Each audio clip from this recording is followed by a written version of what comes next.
Ada yang tanya saya, kalau ada bajet sekitar RM300 sebulan untuk simpanan, boleh tak capai RM10,000 dalam tempoh 2 tahun dengan emas? Jawapannya, boleh. Tapi kaedah simpanan tu kena betul. Nak tahu? Tengok video ni sampai habis dan save untuk dijadikan sebagai rujukan. Dekat Public Gold ada 3 kaedah untuk beli emas. Yang pertama sekali, belian terus iaitu kalau ada tunai yang cukup.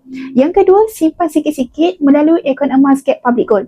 Dan yang ketiga, beli emas secara easy payment purchase iaitu EPP. Ramai fikir kalau nak cepat capai target RM10,000, EPP ini lebih sesuai. Tapi hakikatnya, EPP hanya boleh buat bayaran 6 hingga 10 bulan sahaja. Untuk dapatkan RM10,000 dalam masa 2 tahun, anda boleh letakkan target untuk dapatkan 20 gram emas. Bermakna anda kena bayar hampir RM1,600 sebulan kalau anda nak dapatkan emas 20 gram. Tapi kalau bajet anda memang sekitar RM300 sebulan, cara yang paling sesuai adalah dengan menabung secara konsisten dalam akaun emas Gap. Anda fokus kumpul gram emas demi gram dan bila dah cukup 20 gram emas, anda boleh keluarkan emas fizikal untuk pegang sendiri. Inilah strategi yang paling selamat dan juga realistik untuk capai RM10,000 dalam masa 2 tahun. Purata kenaikan harga emas adalah 8 ke 10% untuk setahun. Nak saya bantu mulakan simpanan emas, boleh rujuk pin video ataupun klik link bio untuk saya bantu dalam langkah dan cara yang terbaik untuk anda.